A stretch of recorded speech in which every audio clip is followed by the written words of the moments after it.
Okay, yeah, let's start. All right, good morning, everyone. Well, welcome to fiscal year 27 Howard County Spending Affordability Advisory Committee. I'm very happy to see some old friends here today and some new members there in person and also virtually. So thanks again for joining us. As usual, we invited a very comprehensive team in January and February to come up with some important recommendations after reviewing different economic and budget information. So in January, February, we typically meet 6 to 8 times there and frame some important advices to elected officials there. So, but can you go to the next page? I just want to wish everybody a very happy holidays first for 2026. But originally, that's not the picture I got. Originally, I had ChatGPT, my personal account, developed the one. If you can show the next page, I asked them to come up with something a little more modern, but I didn't expect like a robot drinking, getting high. So it's good. It did put Merry weather, so that's how it got. But other parts, I'm sure it meets my expectations. So it's like, it's really amazing AI can do these days, but it's not fully reliable yet. You have to validate sometime, have to make We believe changes. in the robots can do the SAAC. There you go. Yeah. All right, next slide, please.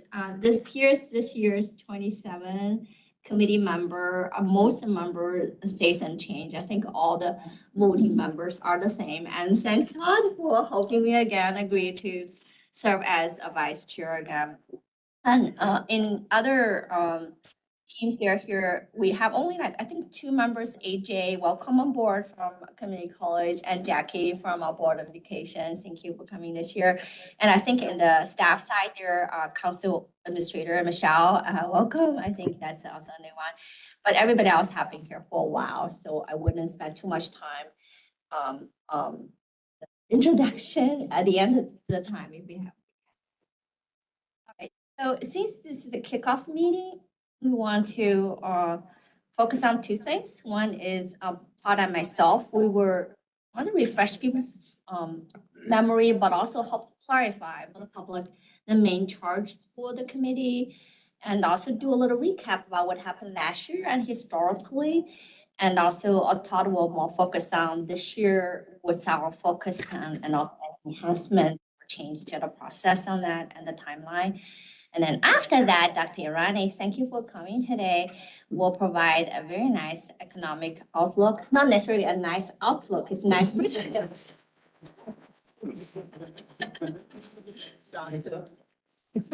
Yeah, I had a pleasure of listening to him several weeks ago for an earlier version. It was really, really exciting, and it's really, really good. All right, so the is we are doing our best, or the purpose is to gather to offer nonpartisan data driven advice to the county leaders about mostly the debt and the budget and affordability. I mentioned to the committee before, but I'll reemphasize that Howard County's SAAC is a little bit unique compared to other jurisdictions there and even the state, because typically they are very small group, a few people, several people. Us have like 20 people, including 11 voting members there. And typically other places do not have represented, like from education entities or from some other branches there. So ours is very comprehensive, and it's set up to make it transparent and put platform for exchange information and help bridge understanding on facts, not necessarily position, because everybody have their own thoughts on that, but truly take a dive into different aspects of facts, so we kind of clarify on the context, clarify about the issues here, and understand the complexity of the issues here.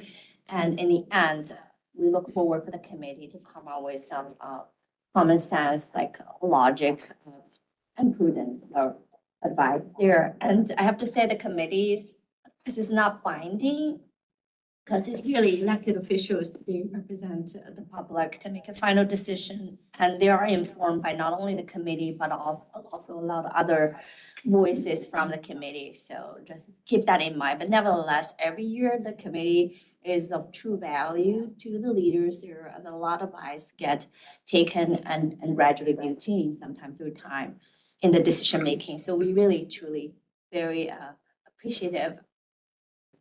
So next slide, please.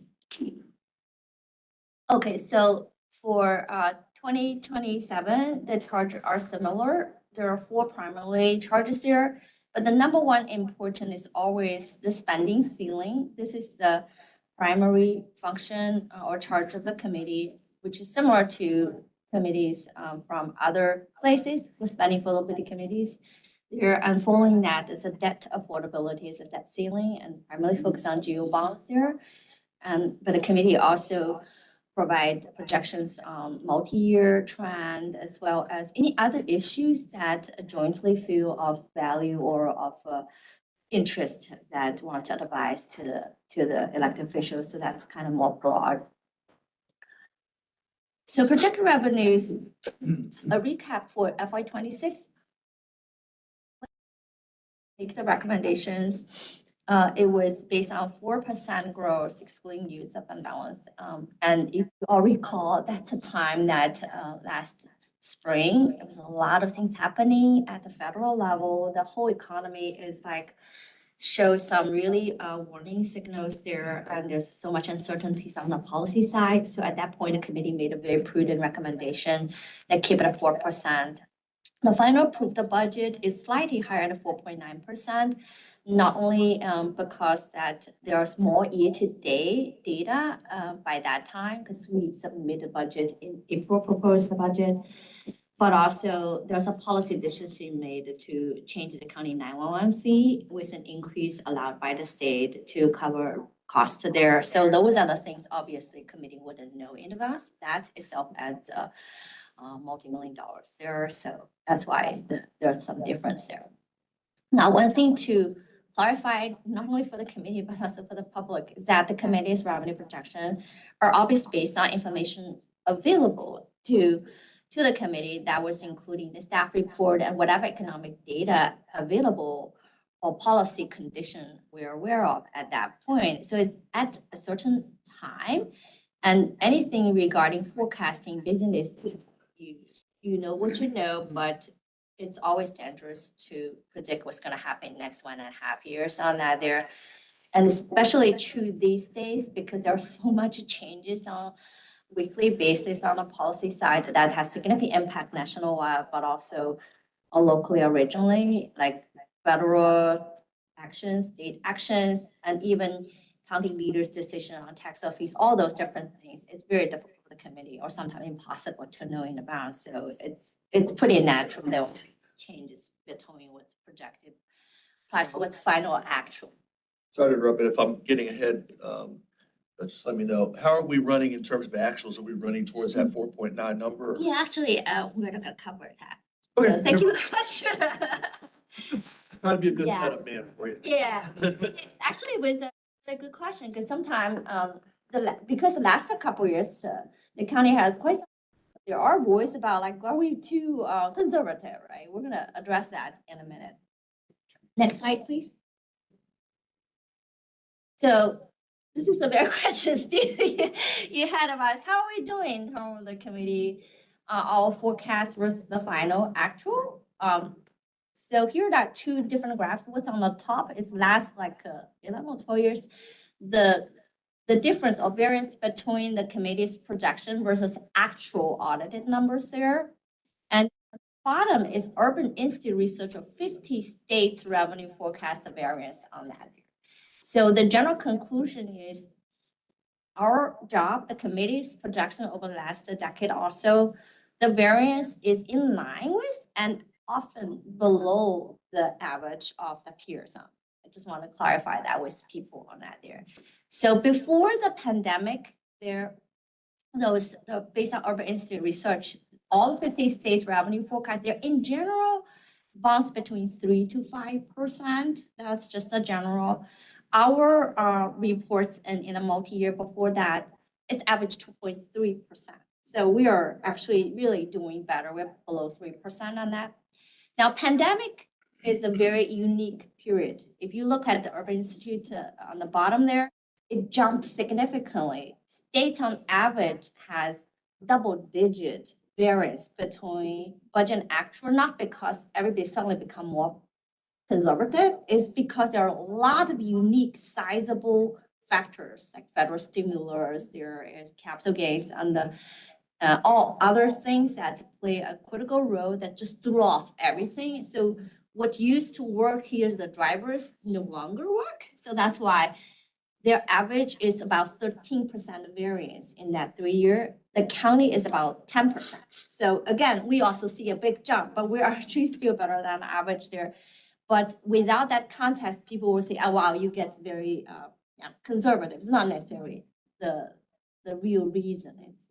It's the fact itself there, the drivers change significantly. After that, you can see the past 2 years, we have been coming down, not exactly at the historical level because there are a couple of other new factors jumping in, but you can see that those 3 years are very unusual, not continued. The new factor in before I go there is here's another slide here, just to see that why forecasting is getting more and more difficult these days.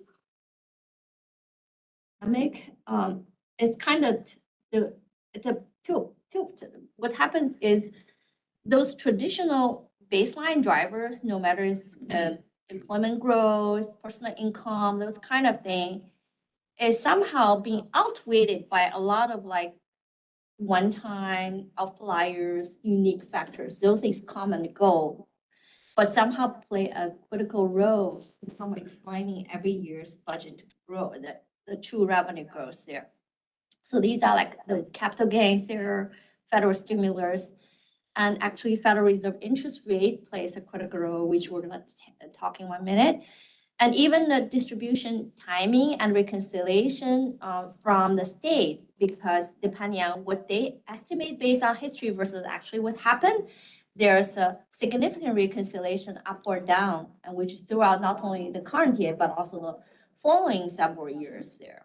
So that become a new challenge there, like all those unique factors somehow become critical drivers, and which very, very difficult to, and sometimes really impossible to predict in advance. So the new drivers, for example, in 24-25 is interest income. So in 24-25, interest income plays a key role. The spikes is about 39 million variance there. In 24, that's literally like 2/3 of all the revenue variance is because interest income. And the reason is because of the Federal Reserve has been very aggressive in increasing interest rate in that period of time in reaction to the market on that. And then to the contrary of what the Wall Street economist projection, it stays high for more than a year rather than cut back very quickly on that. So it's threw off the projection, not only for us, but for a lot of other counties too. You can see that the variance is pretty much comparable with some other big counties. There are some actually, like Arnold County is even higher than us on that there. So that's the main drivers there. Again, caught everybody off guard significantly there.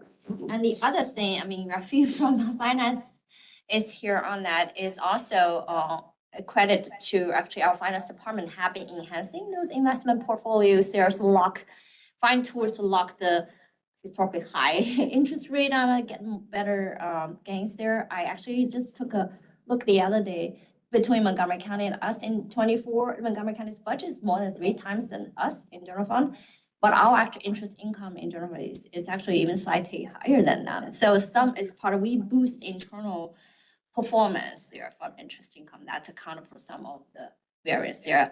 But one thing to keep in mind is not sustainable. The graph here was showing the annual interest income. You can see that before pandemic, we're like 400,000, a couple $1 million in 1 year, even negative because of accounting for unrealized gains there.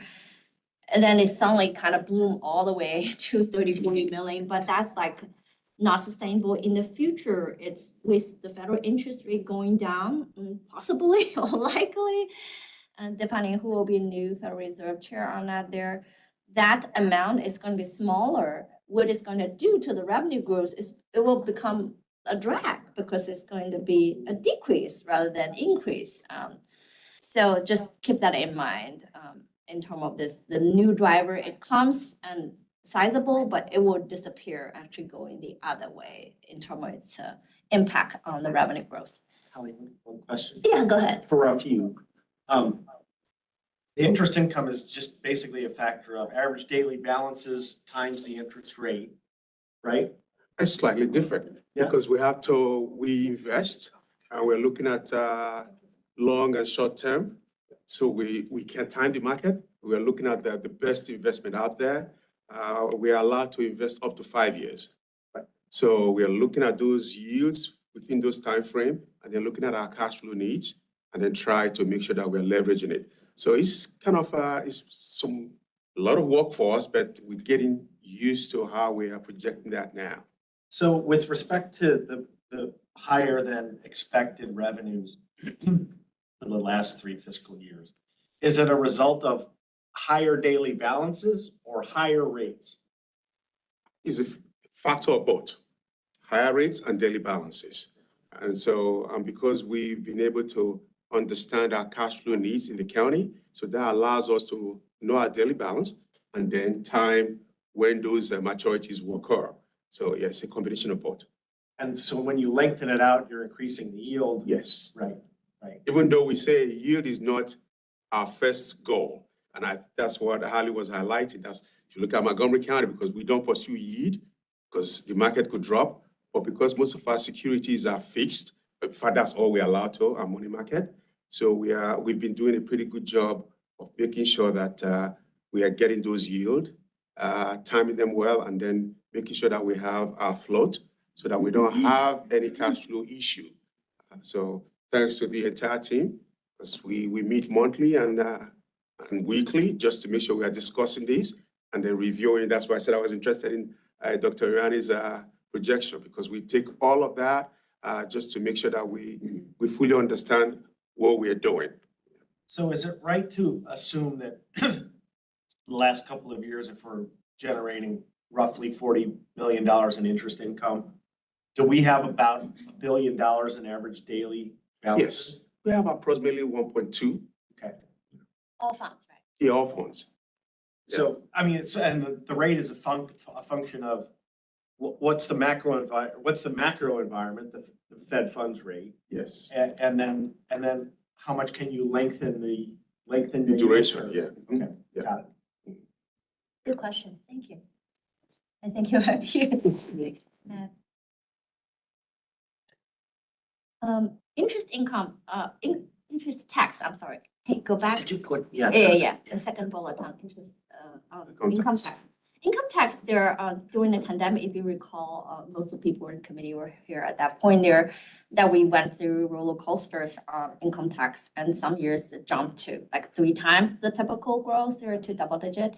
But then after that, in 24, we see a negative 6% drop because all those timing, reconciliation, all those things. So in 24, we actually, income tax is not a contributor to the total revenue variance because we are like almost right there.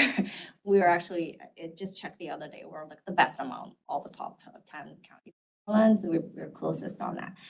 25, it's suddenly come back again, but along with everybody, the average of the big 10 counties, some of them don't have the AFFORD numbers. So I basically just talk to them, get the numbers there. The average is like an 11% difference. It's not because, again, all the counties suddenly become conservative in 1 year, but because there's a huge reconciliation distribution from the state for prior years, because what the state originally estimated versus the final after a couple more years they collected.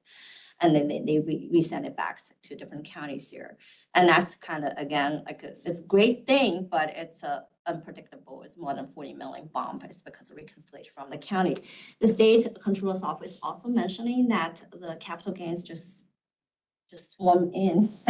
I think they mentioned something like 40% increase in a year. It's just like, it's great to have, but again, this this year you have 40% increase, next year, you don't know, it could have a positive or could have a sizable decrease, and those could swing, big swing factors. So that's just some of the reasons on the volatility or the change. But going forward, unless there's another new emergency factors like reconciliation, then otherwise there is supposed to go more towards a historical variation level through time.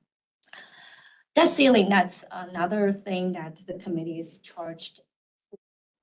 Last year, the committee recommended 25 million, the county approved is 79 million.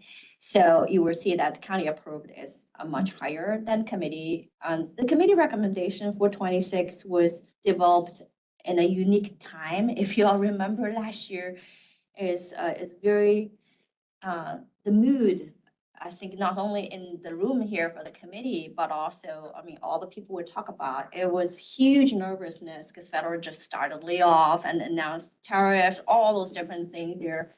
We really, the entire, I guess, nation is very nervous at that point there. So I think the committee very rightfully said, acknowledge all those uncertainty. We don't know, we don't know. We should like pause all the new project where possible and minimize the debt, new debt incurred there, given all the situation there. So the county did hear partially the message on that there, and actually the approved new GO bonds, 79 million, is about 10 million lower than prior year. So it is kept in mind. It's still higher because there are so many other so many capital projects still in the middle of that, or because there are truly committee needs after evaluate the risk, balance the risk, higher risk now versus the committee need, the leaders jointly in the county still decided to come with a number higher than committee, but still lower than the past couple of years, the county's CIP. That's what happened there. Now, why that is off like a issue, and then from the committee viewpoint, I guess it's really makes sense to be prudent is because it is a long time obligations there, meaning that whatever there not only burden the current county government and current residents in terms of your payment, but also it's in the next 20 years. Whenever you incurred debt, it's usually 20-year bonds there. And outstanding due debt, we just got to the latest act for their all funds is actually more than $2 billion. That's about like 16,000 per household. So outstanding debt is still within control, but you can see it's not a small number if you just want to understand what does that mean there.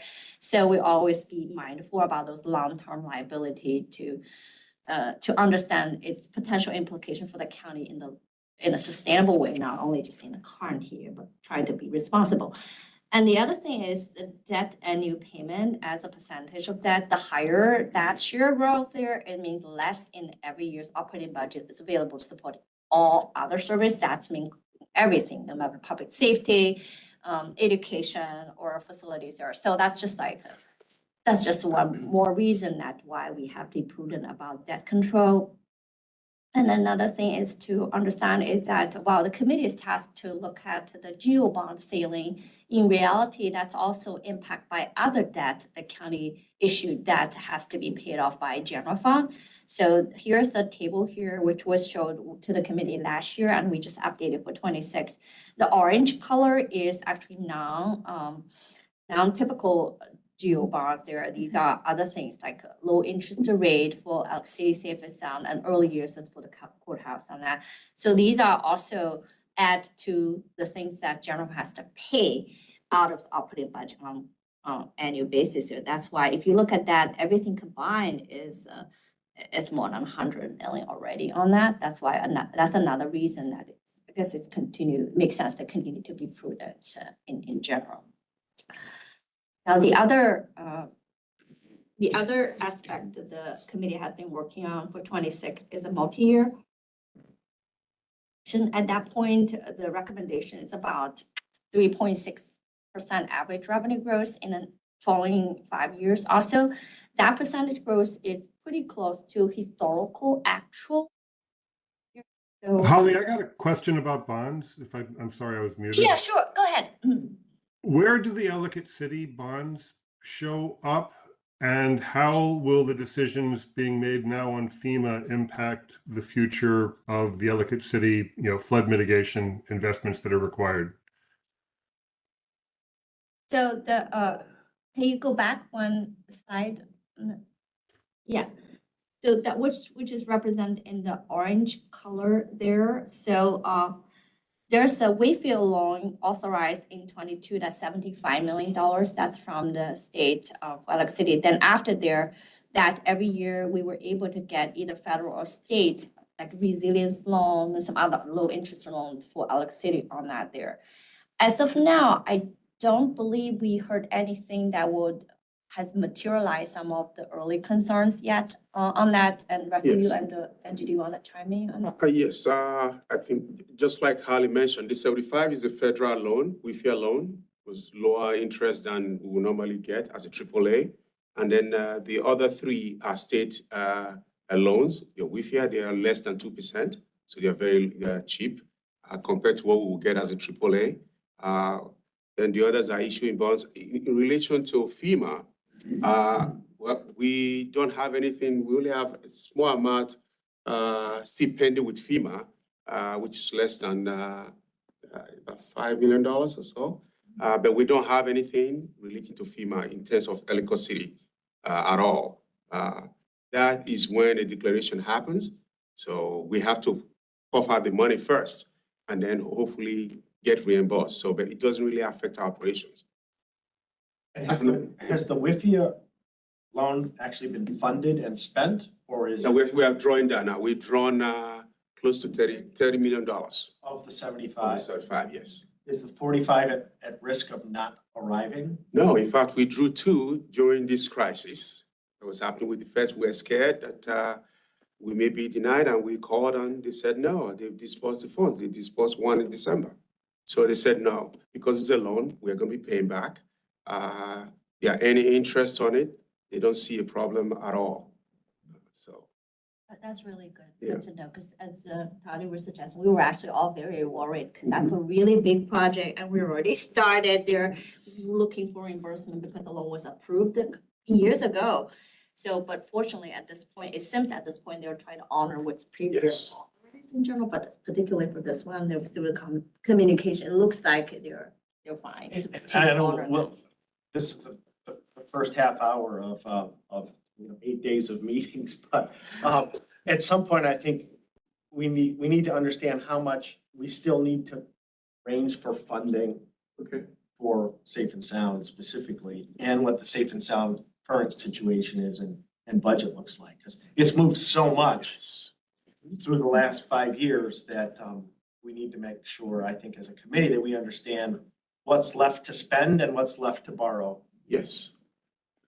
We can definitely, when we do our debt presentation, we'll show you the number, and I'm sure DPW and Yeah. will be able to show a full review or presentation on Ellicott City, because the project is really progressing nicely. We're spending money. In terms of the WIFIA, the agreement is that we will fully draw everything by June 30th, 2027. And we are way ahead. We think we'll be able to do that first. So we're going to finish WIFIA before we draw all of the state's loan. But the state loans are a little bit cheaper. They are way cheaper than the WIFIA. So we want to spend the WIFIA first so we meet all the requirements. But we'll show you all of that when we do our presentation. What does WIFA stand for? WIFIA, WIFIA. WIFI. Water What- infrastructure, financing. Yeah, Yeah. gotcha. And it was 70 mil. Assistance, 75. But that's 75 of 300? Yes, Yeah, it's So, more than 300. more than 300 is, yeah. Now it's more than 300? It's that average? Yes. The Yeah. estimate is more than that, right? Well, because last year, I think our estimate was 275 is what we were hearing. We would, We'll get there. we We'll should get have We'll get. more information. Yeah. So like early February, I think we have Yes. one meeting scheduled on the debt Good. and the financial And advisory. the- We'll talk about yes. credit rating, and we'll talk about the capital. By that time, I should finish collecting everybody's CIP requester and an early projection. So like what's the need Alex City, so we can Yes. show that. Because as you said, there was one of the big projects, so kind of was an update on where we are. Okay, thank you.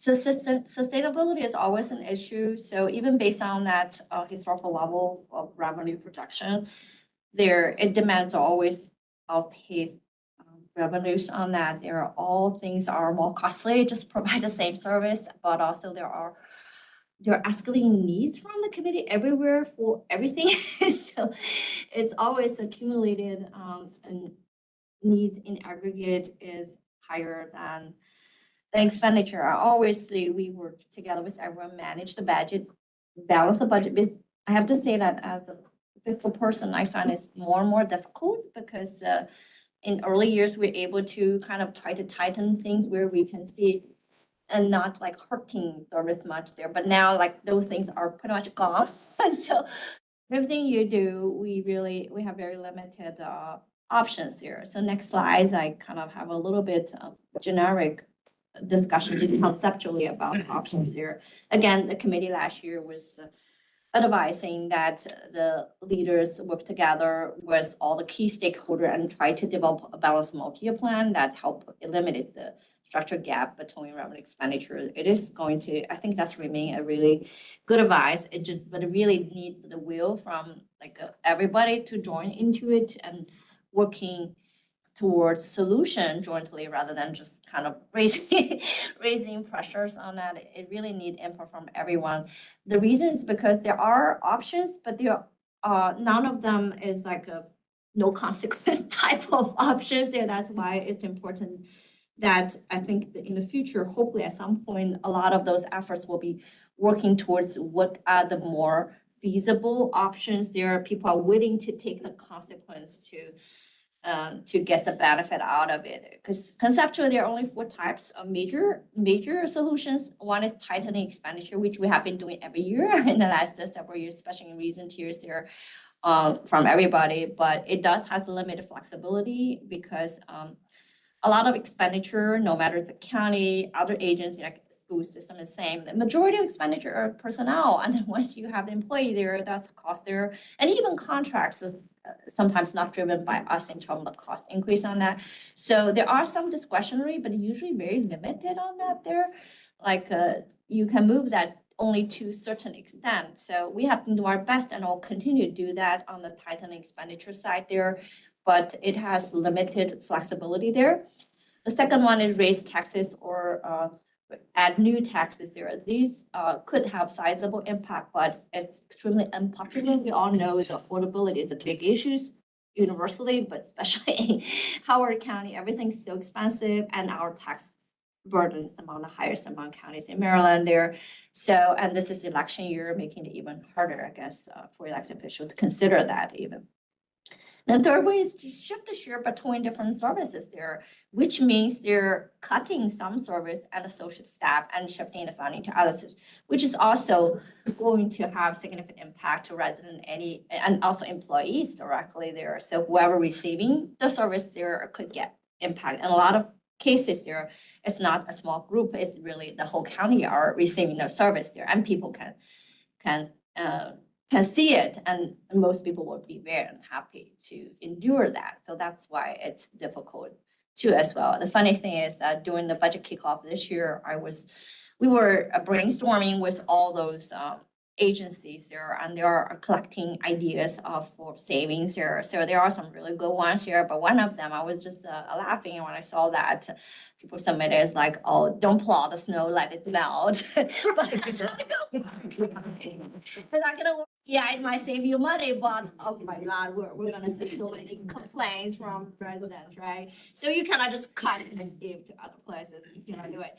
And last one is grow the pie, is develop economic base or the revenue base on that. This is one of the driver. That's why this year we will make it one of the focus there to look at economic development. And there will be economic panel discussion and organized EDA, and also the county recently have a econ task force there led by Angela, our chair, the chair of that task force as a county leader on that there.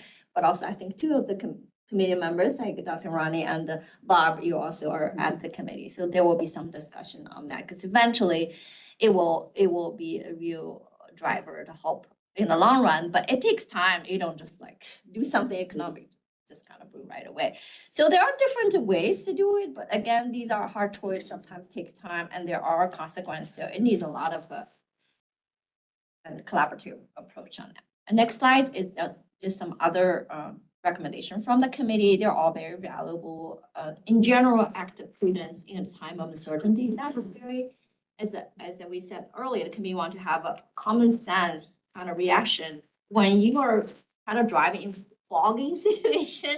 That's what you do. You don't just speed up or like just bet on things will be fine. You kind of start a pause. You want to slow down, drive. You kind of have an idea what's going on before you just kind of put everything there. So that's a lot of where of the base of the projection of come from a recommendation rightfully based on the time and understanding of the environment. And so there are multiple of them. I wouldn't read them in detail, but also takes the time to thanks again the committee for offering a really thoughtful recommendation and general assessment about the overall situation. So with that, I'll turn over to I think Todd talk about 27, some of the change there.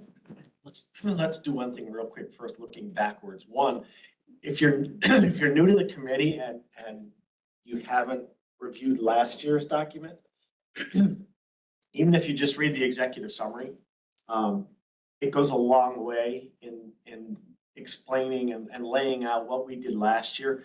It was kind of a bit of a switch last year. We made it a little more user-friendly with respect to explaining the county's financial situation, and I'll jump into that in a second. But the other thing looking back is that when we started thinking about what we're doing this year, there's been a lot of chirping in the community, which I didn't realize until I started hearing about it through the AFFO process that I ran for the last year. But a lot of chirping with respect to a perspective that spending affordability always undershoots, because if we undershoot, then the surplus goes into a PAYGO and the PAYGO turns into a cookie jar. And I was shocked. I heard it. I had never heard it before, but I heard it from 3 different constituencies in going through the AFFO process. So when Holly and I started talking about this year, I said, I really want to look backward and understand how well spending affordability is done in its projections relative to reality. And then if we are systemically understating revenues, try to get an understanding of why. And I think that was the whole purpose of what Holly presented with respect to the look back, is to understand that, because I want to make sure that spending affordability isn't perceived as, intentionally understating anything. I mean, obviously there's a tendency towards conservancy in making budget projections because we have to balance our budget. But nonetheless, I wanted to make sure we're sensitive to that criticism and we're understanding as a group what we're doing and how we can do it better. And if we are systemically understating, let's understand why and understand what we might be able to do to adjust that. Steve? Well, I guess to those who had comments to you, I guess my first thought would be they do realize we're just an advisory committee and we're not the final decision makers on what the actual budget looks like, right? They do, but if we were gonna be relevant, we have to be somewhat accurate. Yeah, but clearly there's that understanding, but if we're undershooting, by $50 million every year, or more, and that's falling into PAYGO, then the perspective is that, well, wait a minute, that's money that could have been spent through the normal process, not dropping into PAYGO where, it can be spent not without cause, but can be spent a lot more freely than the regular budget process. I think I won't belabor it, but I just have a problem with the whole premise there, but I'll just stop. yeah. I'm not advocating for the premise. A good question is because the committee, the public or some of the people that are in the public, they don't necessarily understand the process on that there. So again, like, for example, if the public see the number or like the variance, like suddenly increase in the pandemic time there, they thought like everybody become more conservative, undershooting there. They didn't really understand the overall trend, the drivers, all those things. And then more recently, the interest income, but we're getting closer now. It's just And also like another thing is like people thought like we have what is that, the crystal ball? Like we know what it is and we put it under that. No, we don't know. And now it used to be a range like this, try to figure out like a guess. Now it's a range is like this, try to figure out there on that. It's really, really tough. Like the numbers there, it looks just a number. We tried internally, look at this, look at that, look from different angles, try to figure what makes more sense. It's still educated guess on that. And there's a lot of other drivers. And also if we compare us to other people, you can see comparatively compared to other forecaster, it's actually committees still doing in general, not only in line, but doing better in general. But I think this is a fair question because sometimes the question is because if you look at certain data, it is data, but out of context here, then people could draw a conclusion, not necessarily make sense, but people didn't know that. So I think it's good, like you brought up that, then we at least help clarify that. Yeah, see, it's a little more conspiratorial than I would go for. Amen. Yeah, I would just focus on our mission, which is first of all and foremost, we're data driven. Yes. So I think it's good to have the caution that you're hearing out in the county, but if we stick to data driven and nonpartisanship, well, we're generally doing our job. Yeah. And that's the way I look at it. I mean, Oh. I'm interested in the comment that you're hearing from the public. So what I would add for the committee to look at is the trend that everybody's looking at that says we're not fully budgeted for everything, our stuff we really can do. We can project income, investment income accurately because that's based on a number of factors that we have no control over. So we have, I think it might be incumbent on the committee to explain that. We have to be conservative. And for income tax as well, that is dependent on the state. They have to do reconciliation. We can't control that because that is tied primarily to capital gains tax. We really don't have full control over that. However, the one we have control over, which is the property tax, we're spot on. We are less than 0.5% variance.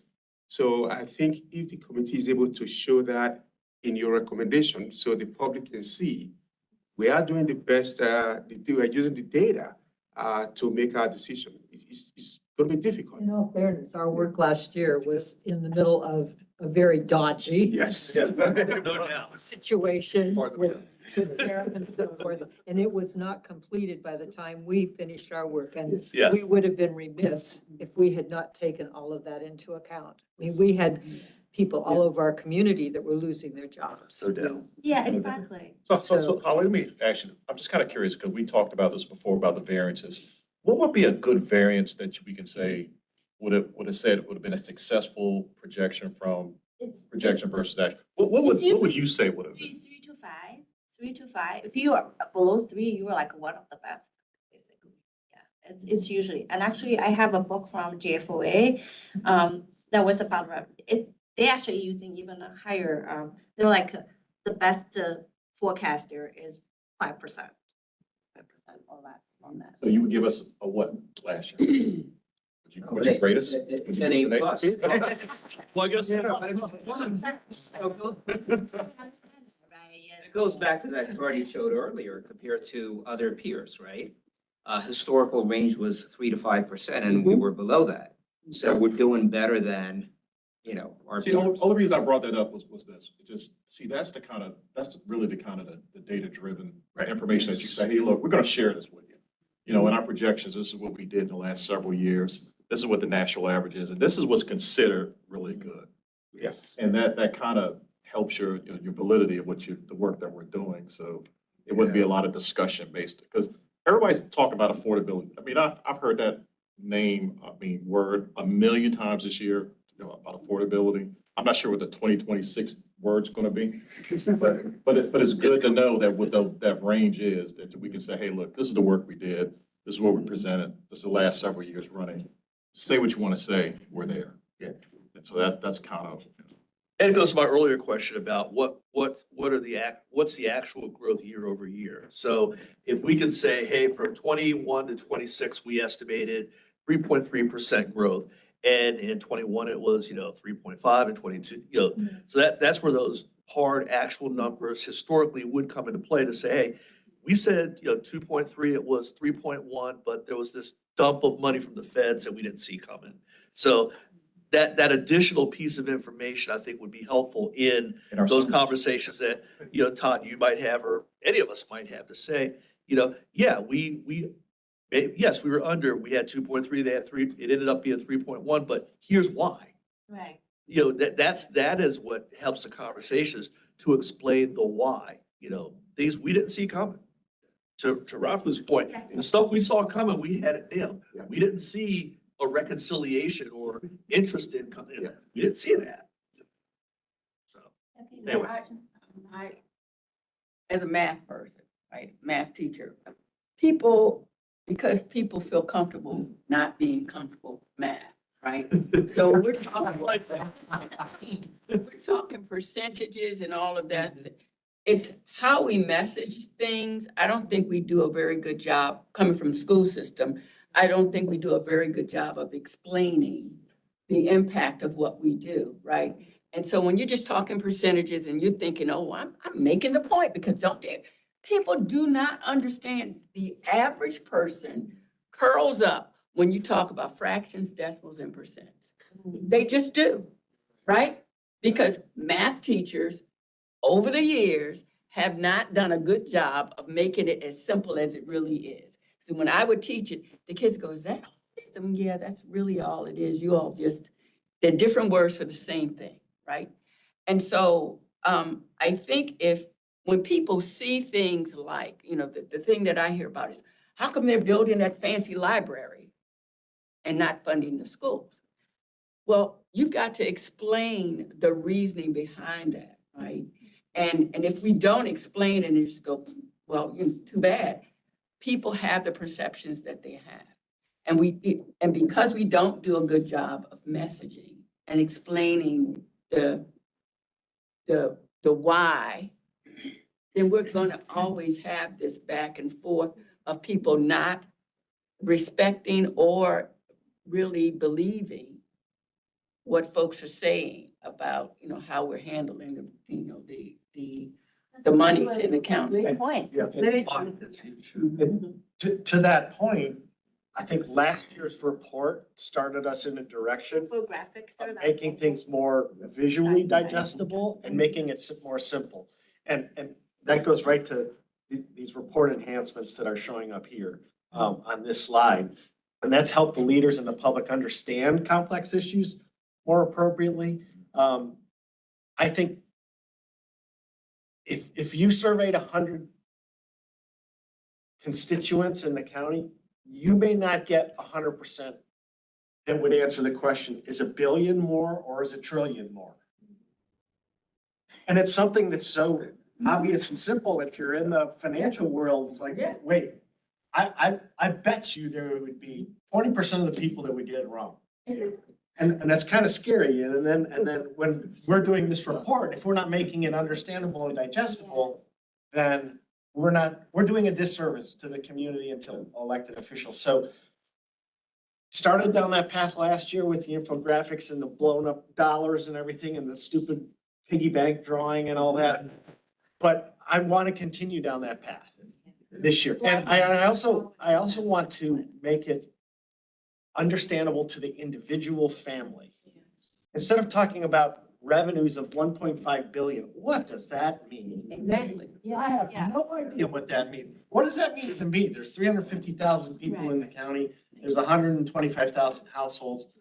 Break it down per household. And Holly started that in her presentation where she said, the long-term debt in the county is roughly $16,000 per household. If we can start making it understandable to people as an individual or as an individual household, I think it starts to make it easier to explain our situation. And I think that it also helps people understand that, whoa, wait a minute.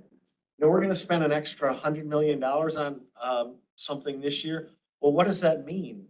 What does that mean to me as a household? Because most people, I don't even do the math. We just talk about the big number in the budget. But go ahead. No, I was gonna say, in the last few months, I've had the opportunity at dinner parties, believe it or not, because I kind of enjoy spending affordability, and everybody thinks it's like, oh my God, how can you do that? It's like eating a bucket of hot coals for them, you know? No, that was the dinner. Anyway, I never use any figures because I don't have a head that, but I know what the concepts are. And so when I talk about, like, say, the difference between issuing and authorizing bonds, people get that, you know, and or talking about development issues and, you know, that we're past our growth phase and there's only 2% of, I can remember 2% or less of developable land, so everything else is redevelopable. They get those concepts, and I think that we should maybe talk more, you know, kind of just in those big kind of what the Principles. issues are. Yeah. And the other thing they really understand is we're a community that's 55 to 60 years old and the infrastructure is shot. You use that language, they go, oh, yeah, and you start saying rusty culverts, doors that don't work. It visualizes it. I think, to your point, You that- talk about, I was just at a meeting yesterday where one of the employees, maintenance people, were saying, we only have 2 people or 3 people to do the job for the whole county. And then you wonder why things aren't getting done. People understand that, but if we don't talk about that, then all they see is, why do you have all those people at the top? And you go, wait a minute, well, those people at the top are the reason why our interest rates are, you know, that we're investing well and things like that. But if you don't understand the jobs that people do and how it impacts us, then people are going to continue to complain. And I'd also say to Jackie's point that she was talking about math, raw numbers are much better than percentages because then you Yes. are getting into fractions and decimal points. So if you're talking about, oh, we did it by this percent of that, how about we did it by this many millions of dollars versus this many millions of dollars? Just raw numbers so that people don't have to do the math. It's the numbers right there. You can digest that much easier than trying to figure out, okay, 3% of 1.2 billion is, you know, then you're just, So you as, know, as, I'm a numbers nerd. I love that stuff, but you know, I cannot assume the rest of the county is as nerdy as I am. Yeah, that's a good. So, so to the second side on process enhancements, it goes to this whole discussion, and that's those of us who have been here for a long time know that presentations have changed a lot through the years, and we're trying to continue that and allow the committee to stay more focused on kind of the bigger issues, not when are they putting in new carpet at the, you know, the Glenwood Center? You know, and literally, I mean, we've had conversations like that. It's like, we got to move past that, you know? That $175,000 is not going to be an issue for the committee. But we spent a lot of time historically, so it's kind of less presentations, more discussion, more of this kind of thing, because I think it leads to us as a committee being better able to write a report that we think the community can digest. I think it's all the more important this year because it is an election year. We're going to have a new executive that may come from the council or may not come from the council. If they don't come from the council, there are lots and lots of issues at the county level that we're familiar with that they may not be. And obviously, the electorate at large does not focus on this. So I think as a committee, we do have an opportunity this year to patronizing, but educate the people that are running for office, and hopefully make information available that is not at the forefront of their minds right now.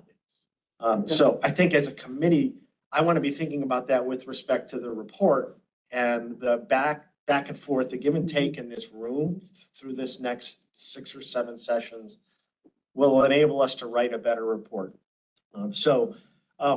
The very last bullet point on the right is assign voting members to a few subject areas. And if we click on the next slide, what I'd like to do is kind of break this into 4 general categories that really drive our report. The top one, it gets a little faded, but kind of general economic trends, revenue drivers. If we can put Dr. Clinch, Dr. Irani, and Holly focusing on that, because what I'd like to do is have these 4 subject areas, make sure that individuals on the committee are more responsible for in-depth understanding of those issues. Second category would be kind of economic development issues within the county. And if Barb and Sean and Christy can focus on that. The capital budget and the debt level, Steve, if you and I and Jimmy can focus on that. I do want to dive into that a little bit more this year, and make sure that we're always looking at the profit and loss, the budget, the P&L for the county. I want to understand and make clear a little more, in a little more focus, the county's effective balance sheet, so we understand that those long-term obligations that the county has. And when the county says that it's authorized $79 million last year, it issued 110, whatever it is, I'm making up numbers. And that led to now a long-term obligation of $2 billion, whatever. I want to look at that trend and again, make it digestible to the individual household, and understand that. Because right now I don't have the slightest idea of what that looks like, what that balance sheet looks like and what the per household is. And then finally, school funding issue, long-term sustainability. Ellen, Barb, Josh, if you guys would focus on that. I'm going to jump into that as well if possible. But I think if we break it up like that, then we develop a little bit of expertise on the committee and it allows us to write a more comprehensive report in each of those areas. So that's kind of the direction that I'd like to go. And the one other thing is, I've been on the committee for 8 years. Barbara's been on it for, I don't know, 42. I know. Wow. I'm your senior member. I know, I know Ellen's been on it for a very long time as well. I think we just want to make sure we capture that knowledge and make it digestible. But my point here is that there are still lots of terms that get tossed off. They just flow off people's tongues. I don't know what they are sometimes. After 8 years, I still don't know. So I've asked Holly, anytime there's a term, we define it. Anytime there's a term that any of us in the room don't know, say, stop, what does that mean? Because I think otherwise we're just kind of sitting here and we don't even know what somebody just said because I don't know what that meant. And there's a tendency to just say, I'm not going to ask the question because everybody else obviously knows. And my guess is there's probably 2/3 of the people in the room don't know what it is, but none of us are willing to raise our hand and say, wait, I don't know that term. So let's make sure that as a committee, when you're hearing terms that you're not familiar with, like Barb, thank you. What's WIFIA? WIFIA. Right. Water infrastructure. Water infrastructure financing assistance. So let's make sure as a committee we do that and we make room for that. And so to the point on the previous slide, less formal presentations, more discussion, because I think there's a lot of expertise in the room that if we're not in open discussion, we're not going to capture. So. Along the line of acronyms, if we would make the effort to not use the acronym and at least define it before we give it the acronym, because that's the problem in the school system. And I'm the person in the room who always asks questions. Yeah. So thank you for asking that. But seriously, because it's, you know, I know it's easy to just give these acronyms because they're so long, but they're not useful if you're trying to inform people. Okay, so the draft plan is there. This is projected. Some of these are going to change probably. We've pushed back, for instance, we pushed back Dr. Clinch's presentation, you know, well into February just because the federal data production has been lacking, as we know. And hopefully we'll have, and he'll have enough data coming in over the next 30 days to be in a little better position to make his presentation. But as of now, this is the schedule looking forward. And you'll see that there is a recommendations discussion and vote. We're hoping to make that primarily an in-person meeting. That's the one, April 13th, the 13th. it's a Friday. Yeah, Friday, the 13th. That's terrific. Friday the 13th. Yeah, go ahead. I just had a quick question pursuant to the four breakouts or whatever and messaging. Can we, how do we as a committee, can we use resources of the communications department now to envision the final report, like where there be toolkits answering messaging each point, or, can we envision the product just from a comms perspective now? And then at the end, we're not like, oh, let's draw a picture of a whatever. Is that a useful suggestion or not? Take advantage. Holly I will don't- put you in touch with people. I mean, last year, the whole thing with the piggy bank and the exploded Yeah. dollars, Yeah. that started with a little, really, really nasty sketch that I did. It was good, And- but I'm just saying. No, it's I think good. it's all good. Like if, that's why, to your point, instead of like starting to think about the writing later, I Yeah. think just on very beginning, both the ideas or recommendation but also how Yeah. to then Like what is enhance what report. does the like one you think pager about. look like? There's Right. photos, there's the We recommendations. I think I would say make it Jump. open-ended now, like everybody start to think on that, like each of the meeting there, we were hoping to leave some time, like next week, for example, I don't think we're gonna take all Okay. 2 hours here, if we could leave some time discussion, if people have idea, like we should try to get this graph, this kind of a table or something. We started taking all that and started to develop a framework, in the middle of that, we could even put in the Okay, Dropbox or something there, then and people can start a feeling, draw down it's some of the something I notes. like to do, and I like Todd's leadership on the messaging and what everybody said. I was just throwing this out because you begin with the end in mind, and you can envision, does this really make sense when we got to Right. plug it in? The message has got to be clear. We've got to Yeah. teach it to them Yeah. or educate them. So one thing Toolkits or I something. just want to say, because it started with SAAC, it went through some other committees through last year as well. It was a huge issue all the way through APFO. But there's this county narrative about what the county is that's so firmly entrenched in the county. With respect to, we're a young growing county and our population's growing and we're rich with cash. Instead of talking. It's the county narrative that we're growing too fast, et cetera, et cetera. And, if we can't do it, no one can, and that kind of thing. Well, I guess my point is that we started challenging some of those narratives in our report last year. And through that year, through the adequate public facilities ordinance process last year with that committee, the blanket that was covering the narrative started to lift. And I'll share just one thing, because Holly and I and Barb, Ellen made a presentation to a year ago's Leadership Howard County class. And there were some things that we said that promoted almost audible gasps in the room because they challenged the narrative. I gave a presentation to the new Leadership Howard County class this year, just a few weeks ago. And a whole bunch of those narrative items I asked questions of and took basically poll in the room. It's shifted.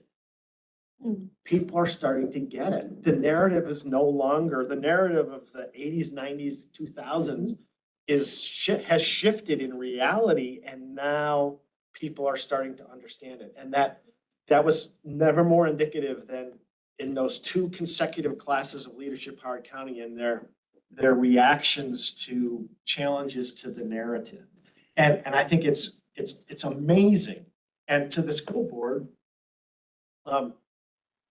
the thinking that the school system is growing so fast we can't keep up. That's probably the number one thing that people are now starting to realize, that, wait a minute, we're actually shrinking a little bit, marginally, but we're not growing at all. We're shrinking.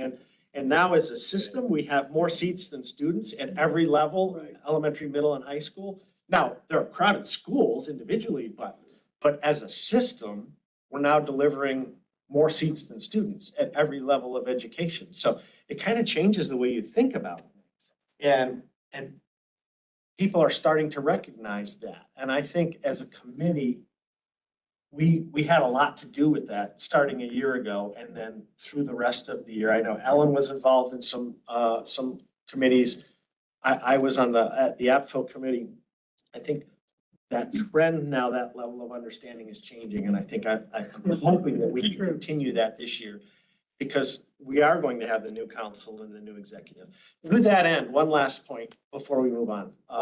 And that is that the committee to consider doing a candidate and electorate presentation after we're done, after we present to the council and to the executive, make it available to anybody running for office, make it available to any citizen that wants to attend, where we're not presenting our findings, but doing an overview of Howard County finances. It's like HOCO by the numbers kind of thing. Understand this.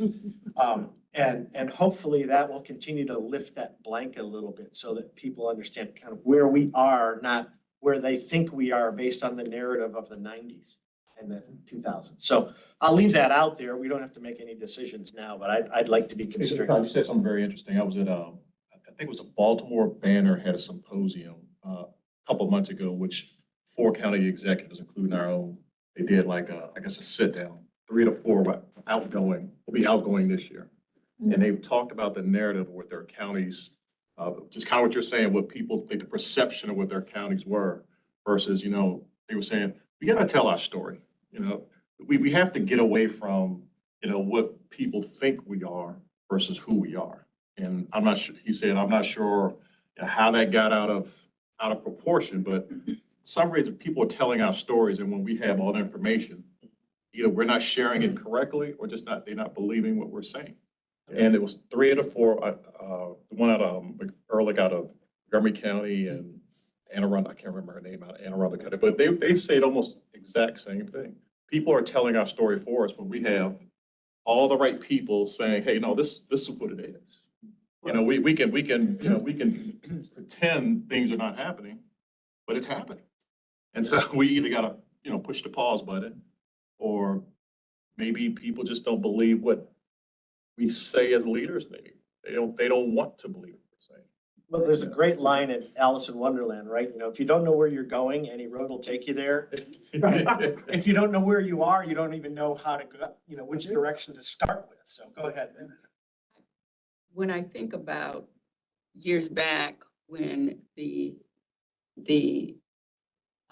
achievement data was released and disaggregated so that they could show that under the blanket, a whole bunch of students weren't doing well, but the high performers were, and they were the ones who were keeping us up here.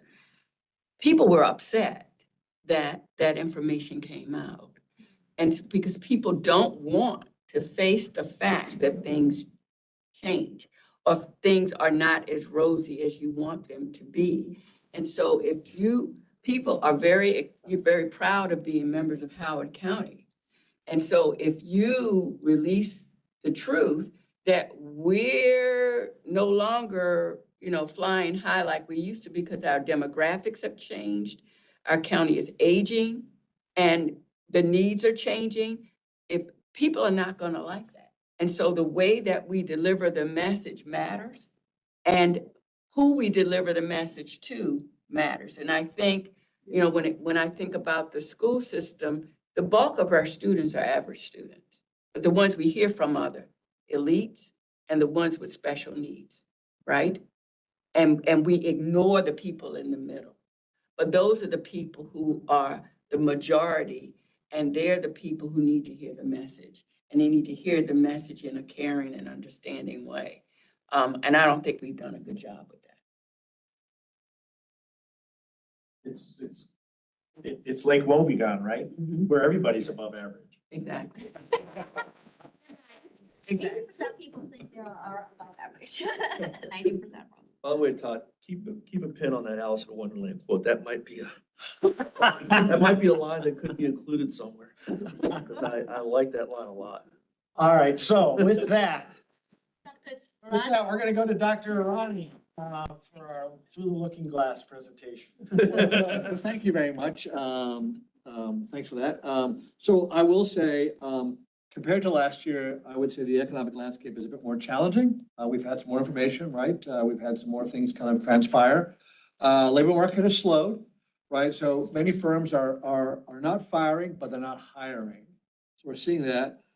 Most recent jobs data, after the shutdown, 64,000 jobs created in November, which is a lot less than it was in prior months, in early 2025. Unemployment is 4.6%. We are still seeing some workforce shortages. Labor force participation rates are still kind of down compared to pre-COVID level. Inflation is down below 3%, 2.7%. Still a bit higher than it was a year ago in 2024. Interest rates have fallen by 75 basis points this past year, so that certainly is good. So we did see the effect of DOGE, right? So at this time last year, we're going to cut back federal agencies. There's a fork in the road. As of September 30th, we did see the fork in the road occur, but right next day we have the shutdown for 43 days. So we really aren't seeing that. We've seen a lot of tariffs kind of come through, which has created a lot of uncertainty. And right now we're waiting on a Supreme Court justice to rule on whether the president can issue tariffs. So there's kind of this uncertainty around tariffs. There's also the issue of individual firms or individual industries being able to sort of carve out for themselves tariff reductions, which means that the effective tariff rate will be lower than the actual published rate. So that's kind of going on. We've had increased deportations, right? So we've seen ICE much more aggressive in taking individuals, which does pose some challenges. Diminishing federal grants. We did see a lot of money pulled back from Maryland. We did see federal employment overall decrease by about 100,000. Obviously, climate change intensity and frequency has occurred, though, knock on wood, nothing bad has happened to Ellicott City this past year. But it is occur. The war in Ukraine is approaching its fourth year. There is a ceasefire in the Middle East, but again, it's still, and now we have the Caribbean, Venezuelan oil. So we're going to break this down into the national level and then the Maryland level. Next slide, please. Increase, we did see a boom second quarter of 2025. And again, GDP, gross domestic product, the market value of all goods and services produced in the US in a given time period. And we're going to focus on the expenditure side. So it's going to be the four major components: consumption expenditures, business investment expenditures, government expenditures, and net exports. Consumption expenditures, household decisions. 70% of our economy is driven by household decisions. So if households are nervous about the economy, they pull back spending. They decide they won't go out to dinner, they won't travel, et cetera, et cetera. That all affects our businesses, right? So that 43-day shutdown, while it's going to have a small blip in the overall GDP, it could have a permanent impact on some of our small businesses because many of them won't see the return to business, right? So it's not like people are going to say, well, we'll go out twice a week now instead of once a week because we're going to make up for that time. That won't happen. So many of our small businesses did suffer tremendously due to that. Business investment expenditures are basically purchases by firms to provide a good or service. So think about factories, think about trucks, think about airplanes. Housing is also in there as well as inventories. You typically see, especially the first quarter, that inventories tend to rise as companies replenish their goods. But it's also a good bellwether of what's going to happen. If companies feel a bit nervous about the economy, which they do because uncertainty. One thing companies hate is uncertainty. No one wants to invest in any kind of uncertain industry. Economists will go ahead and say, yeah, this is fine. But your CFO will probably say, you can't invest $1 billion in a new factory because we don't know whether this tariff is going to yield this result. As we need to be very cautious. So, and again, that's also decisions about hiring versus not firing. Government expenditures have decreased overall. Net exports have become more negative. And again, that is exports minus imports. We do import more, but half of those imports are intermediate goods. That is to say, we import goods to be used in the final production of a certain good. And that's because our supply chain is worldwide. 40, 50 years ago, it was confined domestically. But again, as other countries gained manufacturing expertise, they're able to provide lower cost. key components were being produced in those countries, and then we were importing those goods for our final good. So that is to say, basically, you think about the Ford F-150, and I have a little bit of talk about that, but how it travels between Mexico and the US in terms of its final production. Next slide. Unemployment has increased slightly. We're still below near pandemic levels, 4.6% most recent data. The red graph is the underemployment. Those are individuals who want to work full-time but are working part-time, individuals who may not be as aggressive in their job hunting. And just a reminder, to be unemployed, you're actively seeking work. And that is to say, in the last week, so whenever they do the telephone survey, you're responding, I did look for a job last week, yada, yada, yada. I get that. You can see the gap in unemployment in the October numbers. That was due to the shutdown. It's the first time it's in history that we've seen that we're missing data on those. Next slide, please. Next slide.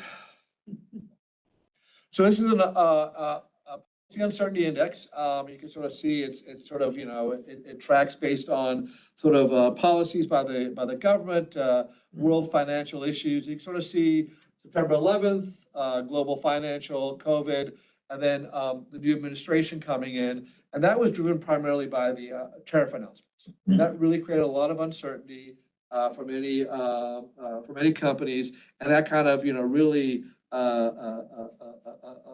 caused that to go on. And I will say the Trump administration did itself no favors with its press announcement in April regarding the placards that were clearly incorrect in some cases and somewhat arbitrary in the announcement. Next slide, please. As I mentioned, households are about 70% of the economy. And again, if they're nervous, businesses should get very nervous. So if households are nervous, the economy will likely catch a cold. And you can sort of see this is a number based out of 100 done by the University of Michigan, a monthly survey of about 60,000 households, really asking them questions about their current conditions, future expectations around a variety of issues. You can sort of see that we're down in the 50s, not so good. You can even look at during the COVID period, we were much higher. Now, again, that might be driven by the fact that we're all working at home in our pajamas with our business tops on top. But generally speaking, we were happier during a pandemic than we are currently. And part of that is driven by the uncertainty. You will note that one of the deepest falls was in 2022, July of 2022. That was peak inflation. I remember now, all of us, every morning, we get out, we drive our cars, presumably, we'll pass a gas station. And we're reminded every week, every day, what our gas prices are. So we know those intimately. Every week, some of us go grocery shopping. Every week, we're reminded what is the price of groceries. So people cannot fool us and say, oh, prices are good, everything is good. We are reminded of that every single day about when we see that. So when consumers see gas prices going up, when consumers sees the grocery prices going up, when basic goods are going up, that makes them upset. And you can sort of see that's trending down. You create a lot of uncertainty, that also generates that. Next slide, please. Inflation, again, you can sort of see the peak inflation was in 9.9 in July of 2022. It has since come down. It's sort of trending around just around under 3%, which is certainly the Fed just above the Fed target of 2%, which is an entirely arbitrary number, but it was chosen to be because 2% sounds better than 3%. Next slide, please. Rent, again, for many people who might have their kids still in their basement, this is sort of a little bit of a challenging slide because, again, it shows that rent overall has increased faster than inflation overall. Next slide, please. Gas prices, again, we've seen it, kind of dip down a bit. It's good. Obviously, you can see the peaking around July at about almost $5 nationally, primarily driven by California. Next slide, please. But that's not inflation adjusted, right? No, that's real. Those are real price. Those are real gas prices, or nominal gas prices. Local consumers. So here in Maryland, the Baltimore, Columbia, Towson MSA, we're about the same as the U.S. A little slightly higher, primarily because of housing costs and energy costs tend to be higher. And when we talk about energy costs, we talk about heating and electricity. Next slide, please. Consumer debt, obviously being locked up, you can sort of see the decline in consumer debt during COVID. We couldn't do much, but afterwards we went it's crazy. We really spent. One thing I will note, car prices have gone up $47,000 on average. We're seeing about almost 25% of households purchase a car with an 84-month plus loan term, so 96 months. It'd also be a lot. Now, I will say, as someone who. 6 months. 96 months as a loan, yeah. Now, many of our cars will last 96 months. You think about some of our new cars, they go on forever. Now, the technology in the car gets outdated. The motor continues to run. Cars that get 250, 260,000 miles are not uncommon. I grew up in the 70s and 80s where a car got 100,000, you were celebrating because it actually lasted. But many of our new cars will last for a very long time. Again, they've improved the manufacturing processes, but the technology gets very outmoded very quickly. Think about your nav systems. You had native, and now you have Apple Play or CarPlay in your automobile. You think about think about the side mirrors. You think about all those things change so rapidly that oftentimes you buy a car 3 years ago, it might be basically obsolete today in terms of technology. In terms of mechanical operations, it will typically run fairly well. There might be a few challenges regarding some of the the more complex systems. But generally speaking, and then the other thing to do is almost 20% of households had a $20,000 a month loan payment for their cars. Again, average price of cars are about $47,000. Used cars are $27,000. So you can see why the rise in e-bikes has really taken off, because that's an alternative way for many 16-year-olds to get around. Especially, I'm coming from California.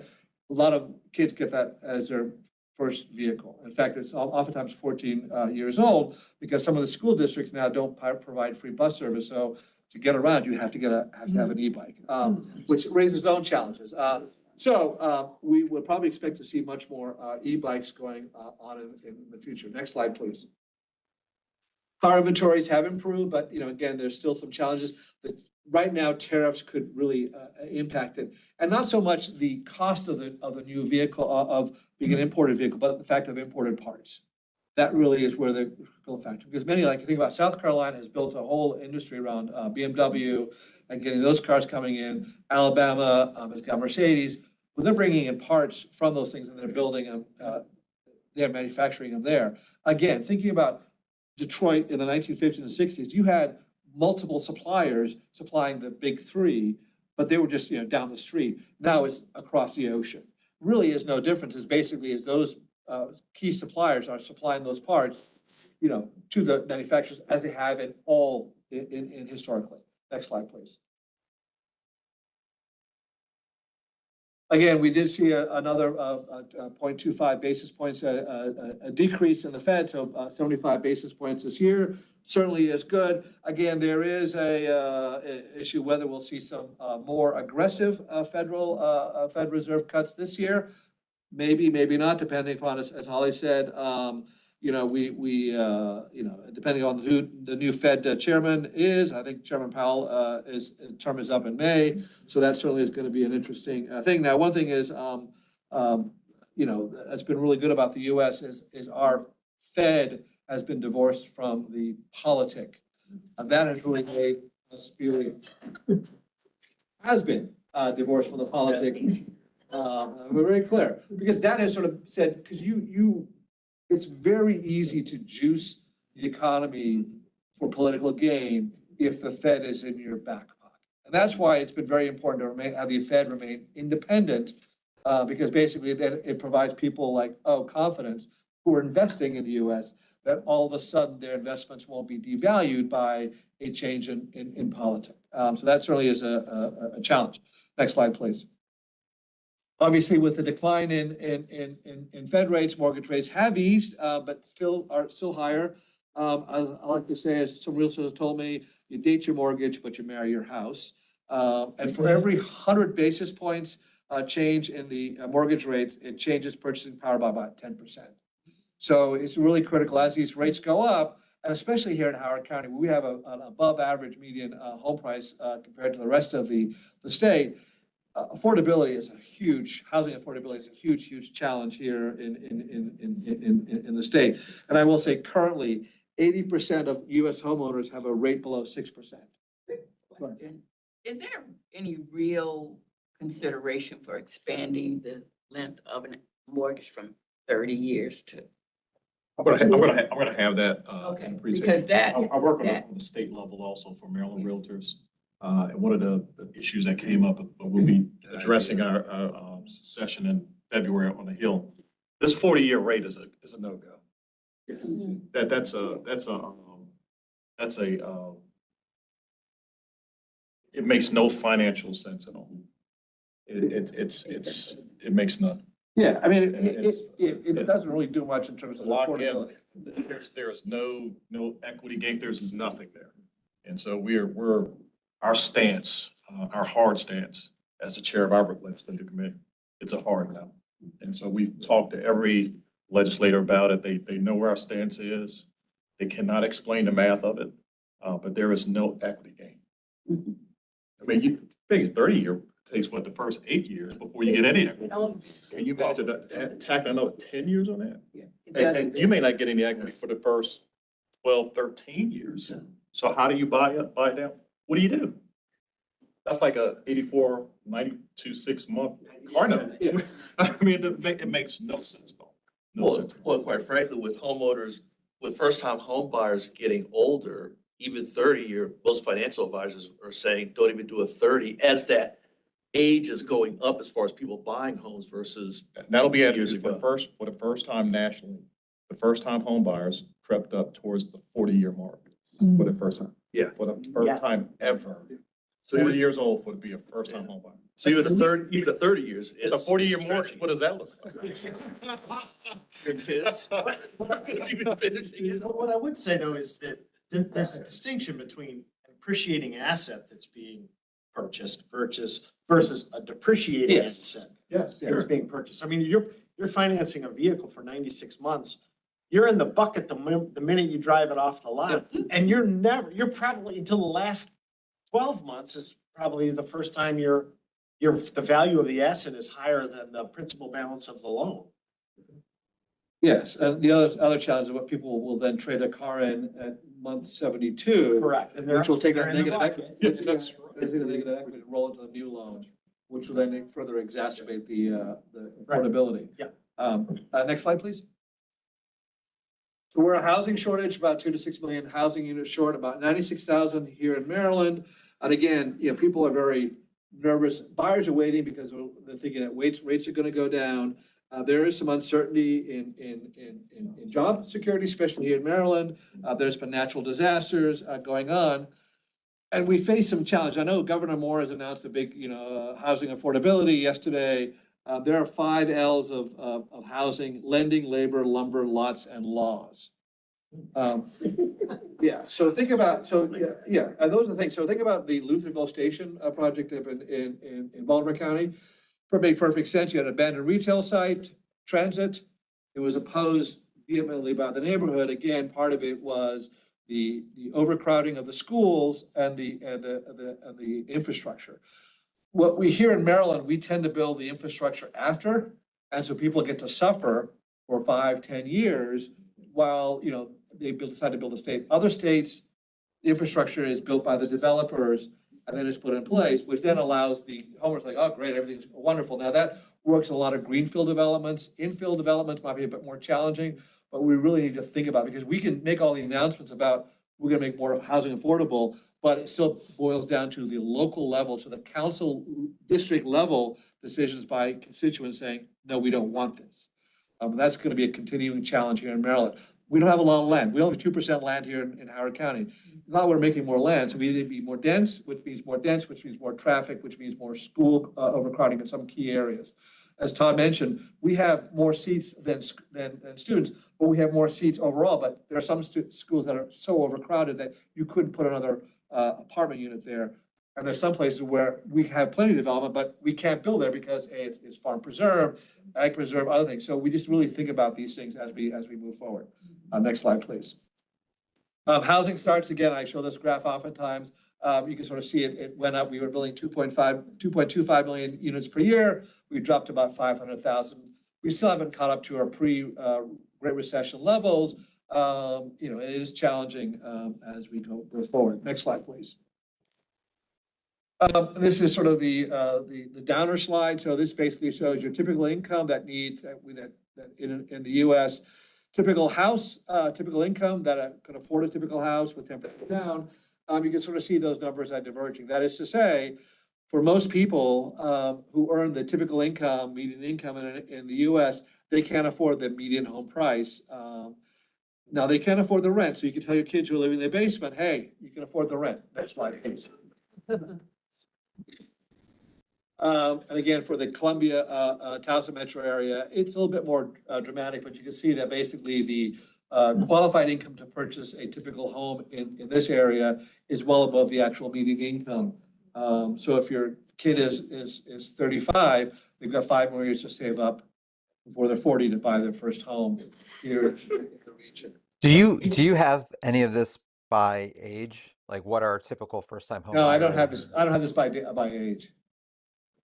Okay, So because I heard that can't- it's now like the first-time home buyer nationally is over 40 now, Wow. whereas 20 years ago it was Yeah, under you 30. have to make it. I'll have some of that.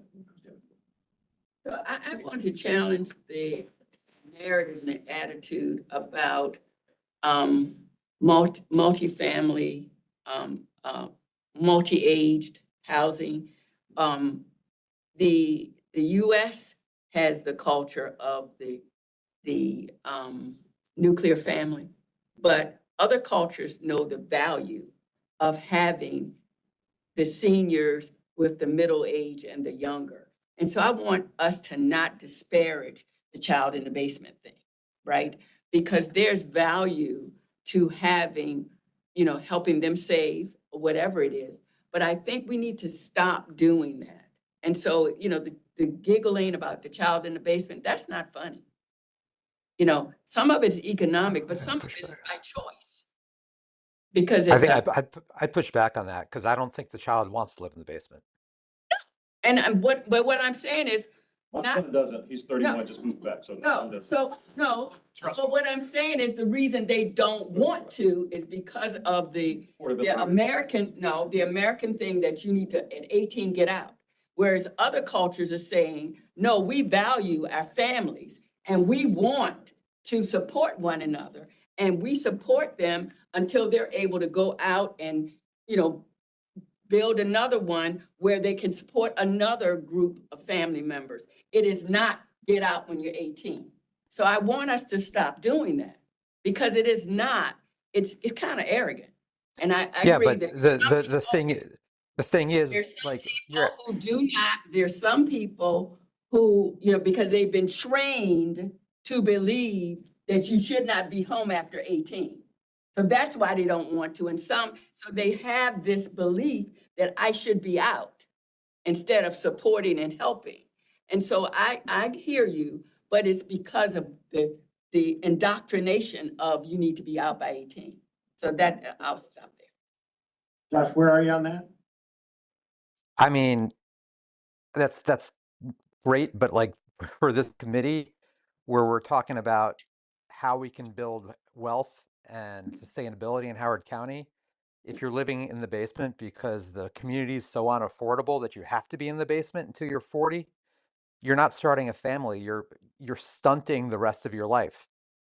We have in this society, you got to accumulate wealth and opportunity.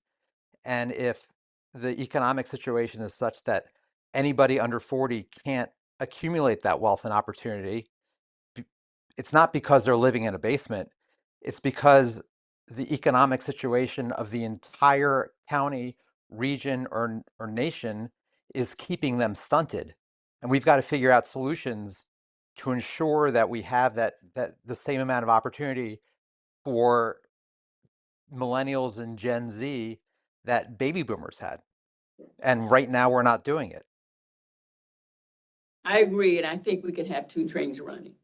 I think we can have both narratives going at the same time. Right. I think there's two different issues also going on. One is affordability issues. Yes. People want to have their own house, but they cannot afford because of the financial reality, everything get more costly. That's one issue. The other is would some people choose to work with them to help support the family. And then I think next week, Jeff from DBZ is going to look at the economic development demographic spot, and he actually, I think in the past, he was showing that in whole by design, next 20 years actually is including more those like multifamily type of that because that's Multi-generational. multi-generation, I'm sorry.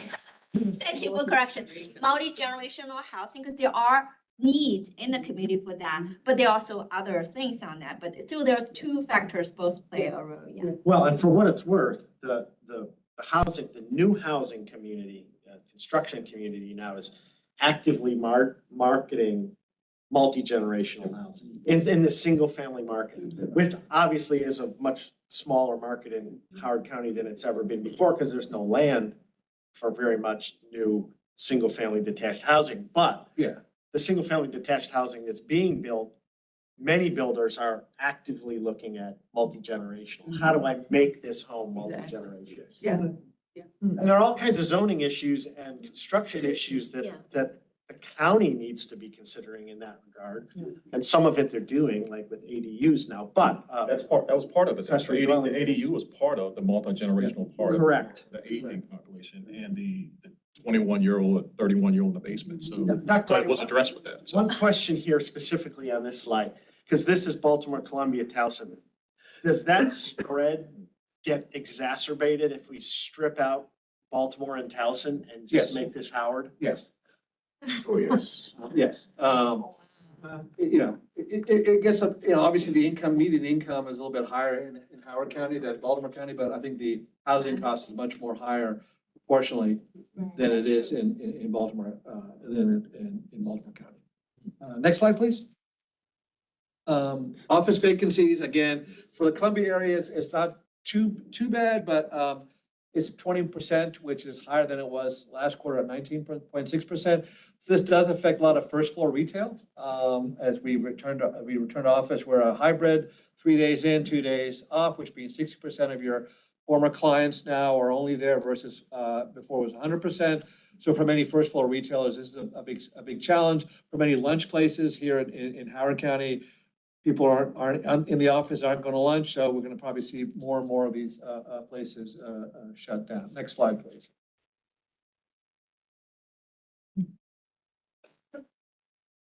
Okay, next slide. So labor force participation rate, this is basically the number of people in the labor force, which is defined as those people who are employed plus unemployed, divided by the age population, age 16 and over. It won't be 100%. Many people are, again, homemakers by choice, in school, in the military, guests of the state or federal system, involuntary guests. As a result, it's only going to be about, it's going to be less than 100%. Now you can sort of see US, a bunch of slackers at 63%. This does include all the US and territories, but you can sort of see Howard County well above the US average. Now, what we did see during the pandemic, obviously people shut down their businesses because of the pandemic restrictions. We did see a huge loss in employment, primarily in some of the service sector industries that have face-to-face contact. That labor force participation rate never fully recovered in Howard County. It did recover a little bit, about halfway in the US. In Maryland, we lost about 130,000 workers, right? There's 130,000 missing workers in Howard County, in Maryland, maybe they are have long-term COVID, lack of access to good childcare, which we did see occur, or retired early because basically the equity markets were so good during the pandemic, they were able to cash out and have a single income, but still remain in Howard County next to the grandkids and other things. So that's what we begin to see. Next slide, please. We are not having as many babies as we used to. And this is both worldwide. Our population growth in the US is driven primarily by immigrants. I'm an immigrant, so I want to be biased and say, thank you, US. We're very grateful for being here. We want to contribute. So we're seeing that growth, and so that is really driving our population growth. Without immigrants, our economy wouldn't be where it is today, both in terms of basically individuals doing the dirty, dull, and dangerous work, but also immigrants who started companies, started many local businesses are there. They're driving our economic growth. Contrary to what is in the popular media sometimes, immigrants are really major contributors to the economy. We all pay taxes. I'm a naturalized citizen, but we all pay taxes. Even when I was an immigrant, we still pay taxes. We contribute effectively to the economy. Next slide, please. We're about 20% of the labor force in the US, in Maryland, a little bit higher. Again, part of this is, we're getting older as a nation, older as a state, older as a nation, which means that some of the jobs, I hate to say the dirty, dull, and dangerous work are done by many of our new immigrants coming in. They're doing all the service jobs, they're doing all the jobs that basically we don't want our kids to do, because we've sent them to college and all that good stuff. But that work needs to get done. Someone needs to be on the key highway, stopping traffic at 1 a.m. Tragically, those individuals lost their life when it collapsed. Yes, ma'am. So do we have any data starting yet about the loss of like roofers, landscapers, nursing homes that ICE has picked up? Different this year, yeah. We're seeing some of that data, initial parts. I can't believe that it isn't going to impact hugely when I look at the landscaping crews, when I look at who's up on the top of roofs, just what you just said, the jobs that can't be done by somebody else. Yeah, we're seeing some of that, a little bit preliminary in the numbers. We're seeing a bit of a slowdown in participation rates, but that number's not probably it's gonna take a little bit of time to work it through the economy. But yeah, it is a concern because those are the types of jobs that, construction was already a struggling industry pre. And so, and how that trickles down to us is what's concerning to me. Like, just as an example, at the Cove, we need roofs on all 6 huge buildings.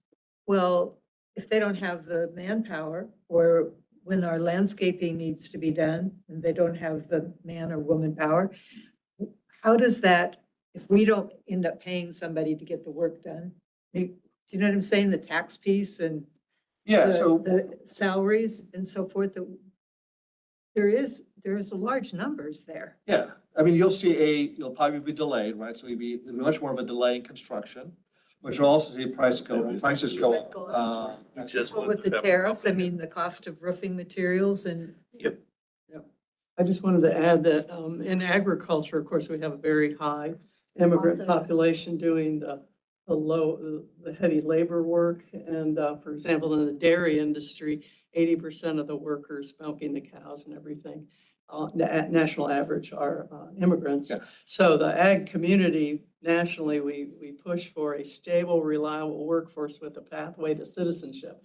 So we need a robust H-2A program, H-2B. It's very complicated. Yes, I know. But they are extremely important individuals, and I think we just need to elevate that whole workforce, the skills, the trades. It's an all need issue to for us elevate that's that. right on the horizon that we need to be somewhat cognizant of. Well, especially if we're getting older, right? We're Yeah. all getting older in Howard County, which basically means we're gonna need more support. We're gonna need more nurses, aides, all those things. And Yeah. typically those will be drawn from immigrant communities. And if we don't have those individuals, we either pay more or we'll have lack of quality of life issues. Now in Japan, they're using robots to replace humans, but that may be a bit cold. But generally speaking, we have a broken immigration system. We're addressing the symptoms by enhanced deportation. We're not addressing the root problem, which is basically how do we get green cards into people's hands in a timely fashion, not measured in decades, but measured in months or years? How do we ensure that basically we get temp workers coming in? Because many of these workers, I mean, I grew up in California. What would happen is people would come across the border, work the ag season, and go back to Mexico. And they would do that every year. And basically, they would pay taxes and they would just go back to Mexico, use that money to build their houses. But now we've got a situation where, we're throwing people out who are highly productive, who have businesses. I mean, the poor lady in Frederick who had the Vietnamese lady kicked out of the country for a crime she committed when she was 18 years old. So these are the kind of things like, does not make sense. Listen to the mayor of Miami yesterday talk about the number of Venezuelans that have lost their business. Right. Because they're gonna be going back. Right. And anyway, I think it's an issue for Howard Yeah, County. I think we should. Next slide, please. And again, I said dirty, dull, and dangerous. Orange is native, blue is foreign. You can sort of see immigrant, foreign-born are typically more represented in the construction, production, service occupations, whereas native-borns are much more in the management, professional, and sales occupations. Next slide, please. And again, we've got some challenges in the Middle East, we've got some challenges in in Ukraine, and we've got some challenges in the Caribbean now. Next slide, please. Next slide. So, just to highlight briefly, we are making more stuff with just fewer workers. Productivity has increased. So in 1980, for steel, output per worker was 0.083 tons per hour. By 2018, that was 1.67 tons per hour. So we are increasing our productivity. We're just working with more capital. So the loss in manufacturing jobs between 2000 and 2010, 88% was driven by productivity gains. 12% was driven by imports. Next slide, please. Made in America, as I mentioned, you can look at these cars here. Some are, American staples, some are foreign. But typically speaking, again, our worldwide supply chain means that basically cars that might have a foreign name on them might have more domestic content than cars that have a domestic name on them. Just to sort of highlight. Next slide, please. And again, import industries will be impacted by Trump's tariff proposals. And again, we didn't change this from pre-election because again, we're still uncertain about what's going to happen. But generally speaking, industries that import a lot of materials, construction, manufacturing will be those impacted, and that could cause unemployment to rise. Next slide, please. And again, the home cost, again, this is a cost of a home, a larger home, obviously, but you can sort of see the material costs and labor costs have all gone up because of deportation and tariffs have all increased. HVAC systems, lumber from Canada, all have been impacted by tariffs to some degree or not. Next slide, please.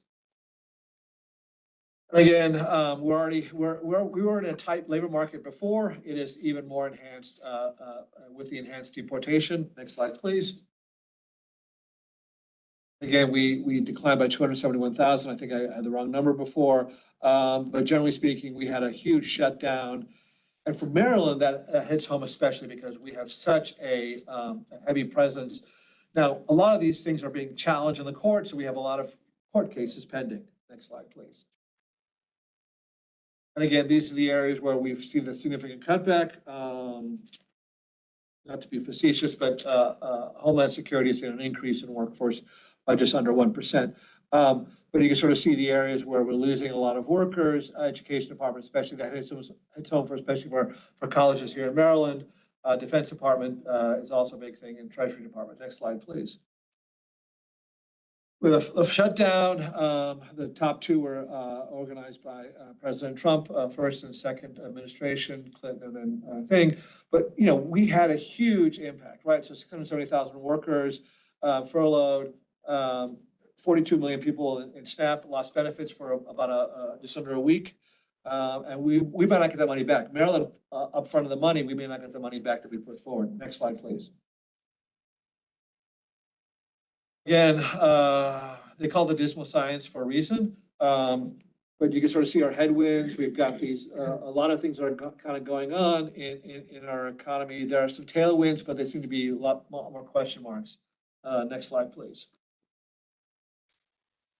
For Maryland, we're below the national average in terms of our economic growth, 1.4%, much better than it was in prior years.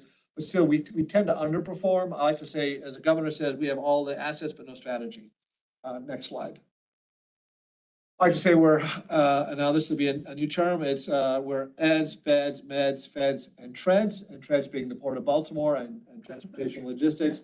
But those are that's about 34% of our employment base are in those 5 sectors in Maryland. So anything that affects that will affect Maryland. And right now, all those 5 areas are being impacted to some degree by the federal government. Thinking about the feds in terms of employment DOGE, but also funding for universities and medical research, thinking about transportation and port with tariffs that impacts it. And then thinking about in some cases, BEDS, which are tourism industries, thinking about the enhanced look at your 5-year social media, et cetera, those sort of make the U.S. a less welcoming place to come into. Next slide, please.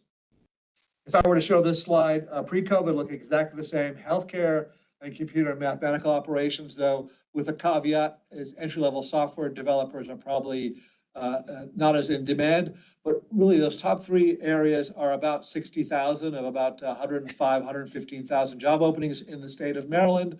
You can sort of generally see that we are getting older, but we think we're younger. We continually face shortages in healthcare industries, as well as in some of the computer science, especially around telemedicine. We're seeing increased cybersecurity attacks and those type of things. Next slide, please. Our county, about 9.7% of our workforce is employed by the federal government, but you can sort of see we're not we're more diverse than, say, Southern Maryland, which is significant number of individuals employed by the federal government. But whenever the federal government has cutbacks, it does affect Maryland more so. Next slide, please. Is that just head count of people whose paycheck is signed by the Treasury, or is that Yes. contractors? Yes. too? Yeah. Okay. Not contractors. Not contractors. We did see during the federal shutdown, unemployment claims kind of go up. This is for the federal government typically, but you can sort of see it has gone up from where it was in years past. But generally speaking, this was right before the federal shutdown. We didn't expect to see a bigger number because of the fact that the fork in the road was taking place. Next slide, please. Again, I think it's a repeat. Next slide.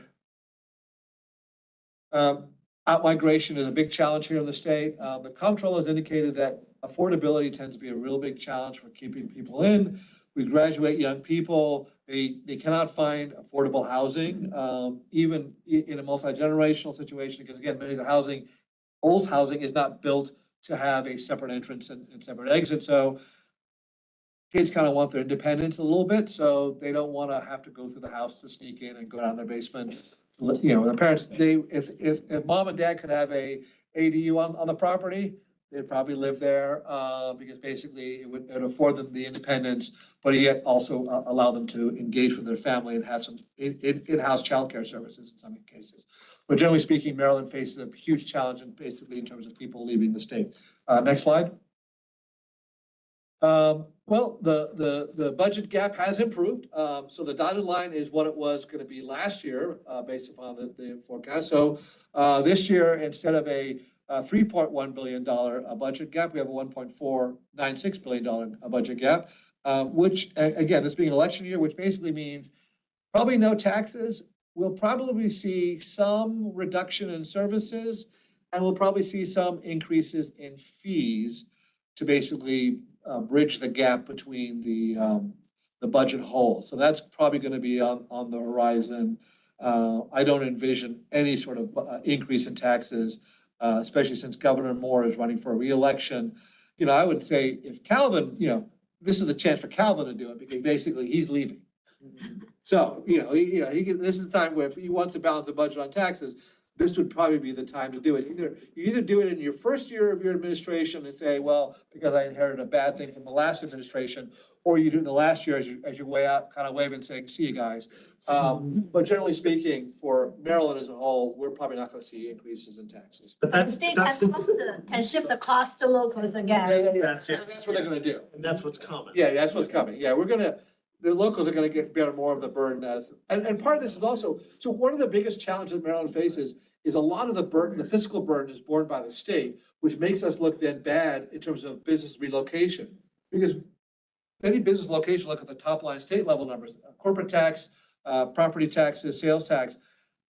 And the state bears a lot of that burden here in Maryland. Other states basically push all into the locals. So Virginia has it still costs the same amount of money to educate a student in Virginia as it does in Maryland. So it's not any different. It's just how you package it. And right now, Maryland, we've packaged it at the top level, which makes us look uncompetitive, which basically means on the first cut, we don't get looked at. That would be something we'd change out. That's not good for us as a county level, like, we're gonna be paying more, but it means that maybe we pay less at the state level. Next slide.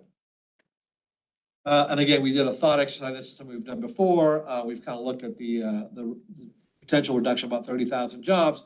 Significant impact in Maryland, about $1.1 billion loss in state and local taxes, 98,000 total job losses across the board. Next slide. Again, uncertainty around federal budgets and policies, DOGE, knowledge economy, tourism, tariffs, structural deficit, population decline, affordability. We do have some challenges in hospitality, eating establishments, in addition to IT, health, and transportation. Really, the dismal science is in full effect here. Next slide. That's it. Thank you very much. Thank you, Dr. Well, you made the point about Maryland taking the burden on as opposed to other states. And maybe that's what the governor's trying to do, is shift things down, because Maryland doesn't have a lot of industry.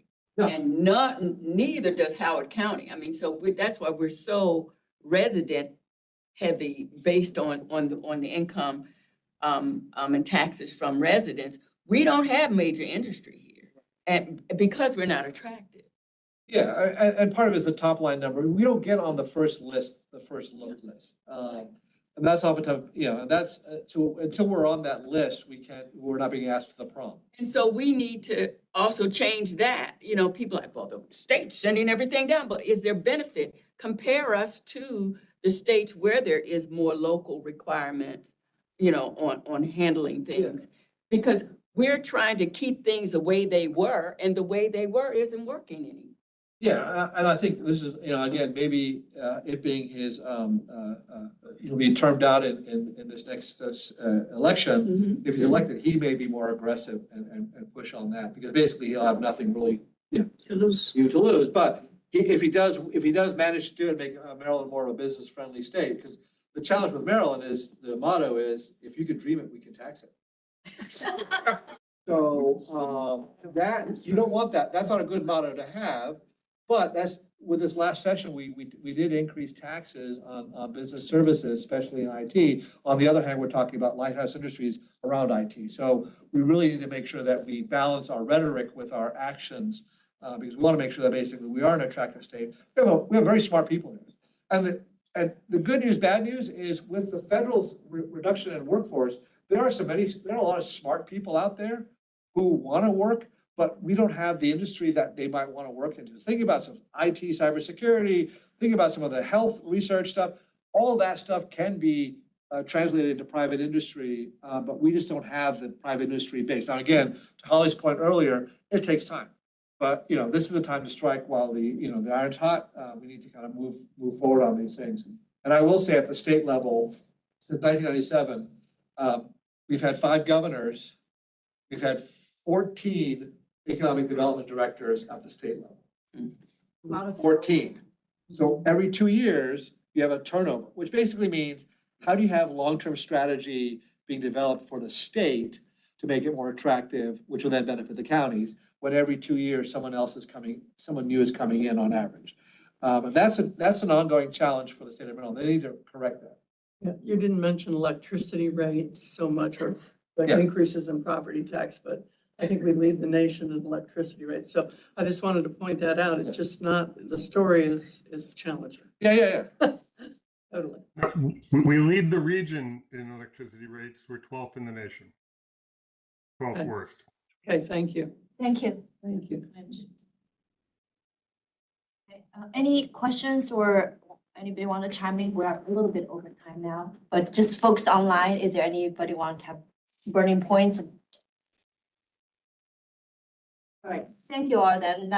We will see hopefully most of you next Tuesday. That will be virtual meeting. A virtual meeting? Thanks, everyone. Yeah, thank you. Yeah, it's a challenge. Meeting adjourned. It's been done. Thank you. Thank you. Good discussion and good information. Thank you. Thank you. Bye.